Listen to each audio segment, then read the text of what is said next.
Cutting e booking no fisiculturismo. Preste atenção para você entender todos os detalhes de como conseguir fazer da melhor maneira esses dois processos tão importantes. Meu nome é Rodrigo Moreira, eu sou nutricionista, já competi em 2016 na Men's Physique e sou professor de pós-graduações no tema nutrição para o fisiculturismo e vou te trazer aqui de bandeja as informações mastigadas sobre como realmente preparar um booking de qualidade e um cutting de qualidade para o seu atleta atingir o melhor resultado levando o troféu para casa.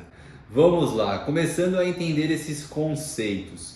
O booking é considerado o processo de ganhos, que normalmente vem depois de uma competição, onde você tem um intervalo grande para uma outra competição acontecer e assim você vai buscar avaliar o resultado do seu atleta e corrigir os pontos ainda que precisam ser melhorados naquele físico.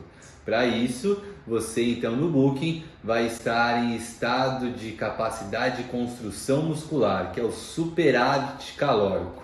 Para que você ganhe massa muscular, a primeira lei da termodinâmica já dizia que a diferença entre o seu peso está entre a ingestão e o seu gasto.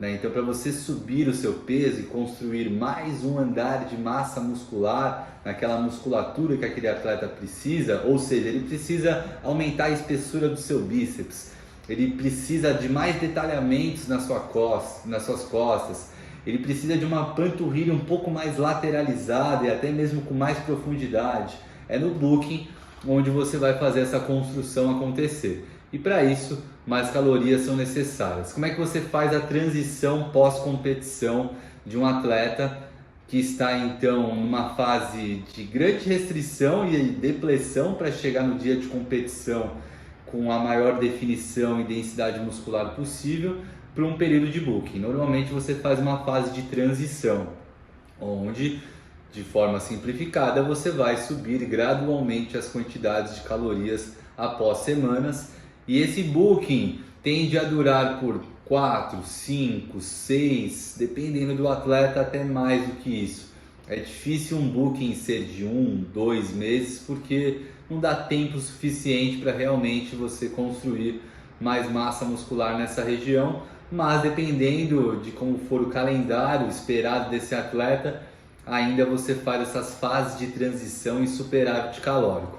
E aí você precisa ter o treinamento bem alinhado, os recursos ergogênicos que são muito comuns, os esteroides anabolizantes, bem alinhados para que você consiga promover dentro desse período realmente um ganho significativo para quando você entrar na fase de cutting, que seria já o processo de preparação para uma competição que já está no radar daquele atleta.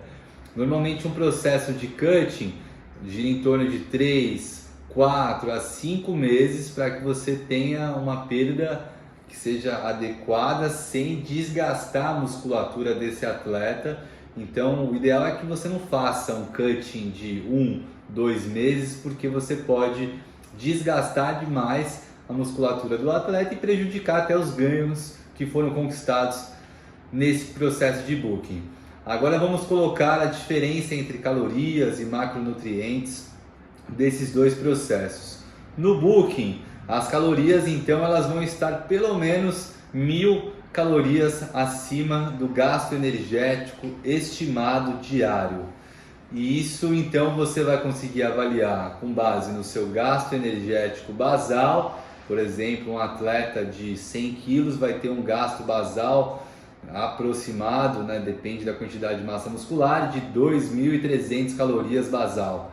Somada aos esforços do dia a dia, ao chamado efeito térmico da digestão dos alimentos e o gasto induzido pelo treinamento, ele vai gastar aí mais 1.300 calorias.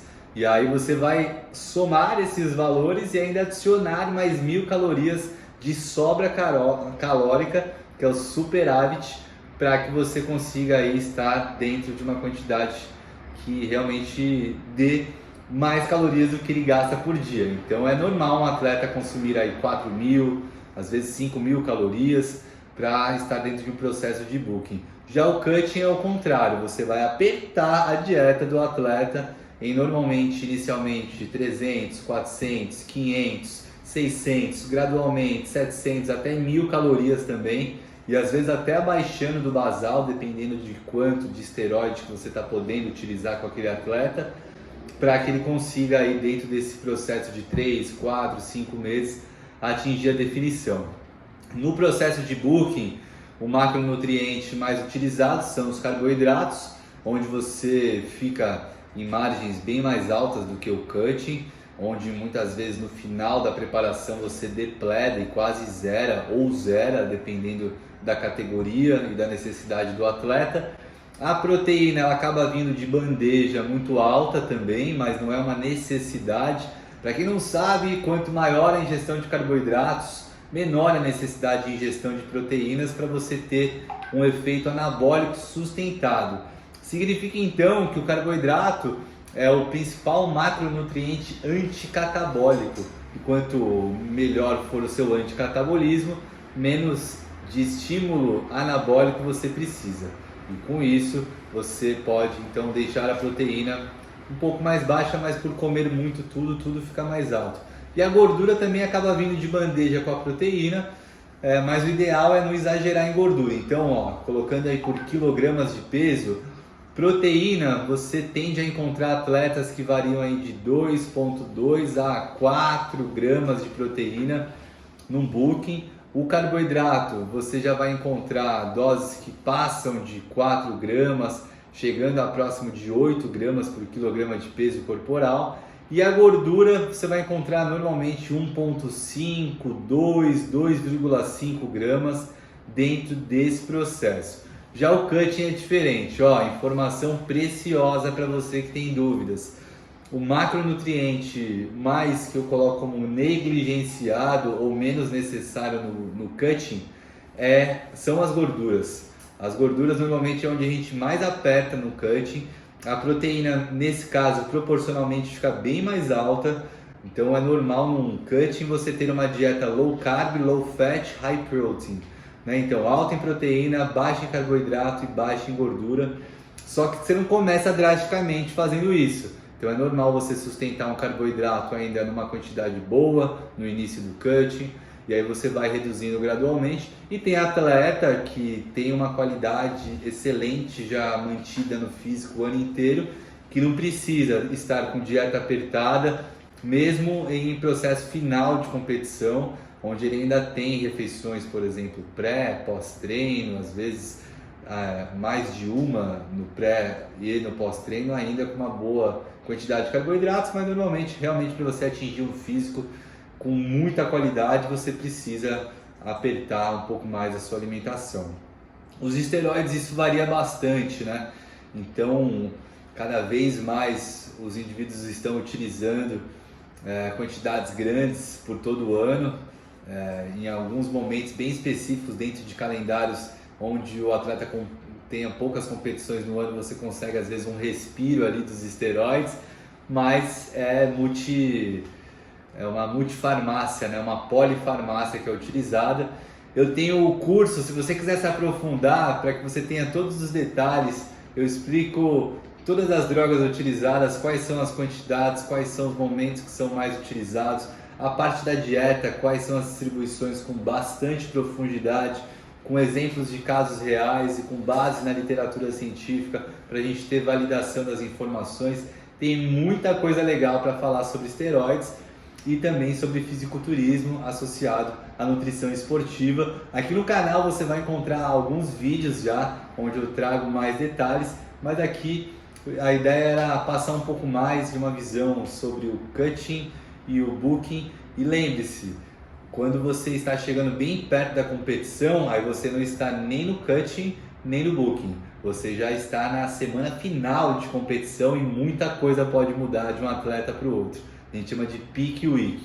Muitas vezes tem hiperidratação, tem um pouco de controle na ingestão de sódio, tem modificação das drogas que serão utilizadas, tem a supercompensação de carboidrato após a pesagem, tem uma série de modulações que são utilizadas. Até mesmo em horas antes de subir no palco, você vai avaliando o físico do atleta e moldando conforme necessário, utilizando tanto alternativas alimentares quanto farmacológicas para que o atleta esteja naquele momento que ele está com os holofotes, com as luzes em sua frente, com o melhor físico possível.